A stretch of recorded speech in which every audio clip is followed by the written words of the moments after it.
ఆస్ట్రేలియాలో జరిగినటువంటి కాల్పుల ఉదంతంలో కొత్త నిజాలు బయటపడుతున్నాయి.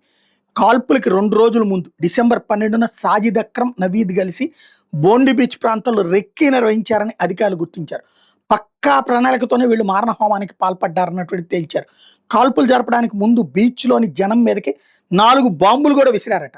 ఇది తాజాగా దర్యాప్తులో తేలింది. అయితే అందులో ఒక్కటి కూడా పేలలేదు. లేదంటే ఇంకా ప్రాణ నష్టం పెద్ద ఎత్తున జరిగి ఉండేది. నిందితుల వాహనం నుంచి కూడా ఓ బాంబుని అధికారులు స్వాధీనం చేసుకున్నారు. అదే సందర్భంలో ఓ గ్రామీణ ప్రాంతంలో ఈ నిందితులు ఇద్దరు కూడా తుపాకులు పట్టుకుని ఫైరింగ్ ప్రాక్టీస్ చేస్తున్న కొన్ని వీడియోల్ని అధికారులు పరిశీలించారు. అది న్యూ సౌత్ వేల్స్లో ఉన్నటువంటి మారుమూల ప్రాంతంగా అనుమానిస్తున్నారు.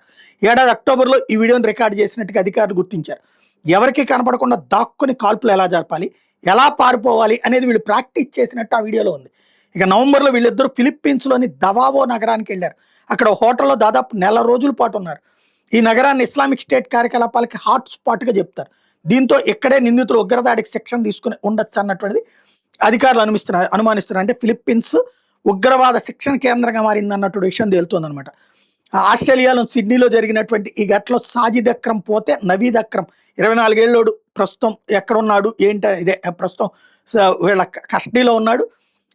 డిసెంబర్ ఏది ఉగ్రదాడి సమయంలో సాజిద్ అక్రమ్ని పోలీసులు హతమార్చినటువంటి నేపథ్యంలో అతని మృతదేహాన్ని తీసుకునేందుకు భార్య వెనేరా గ్రోస్ నిరాకరించింది. అతడితో తనకు ఎట్టాని సంబంధం లేదని చెప్పేసింది. దాంతో ఉగ్రవాది భార్య ఇప్పుడు ఆ ఉగ్రవాదిని తన అంగీకరించనని తేల్చి చెప్పినట్టయింది.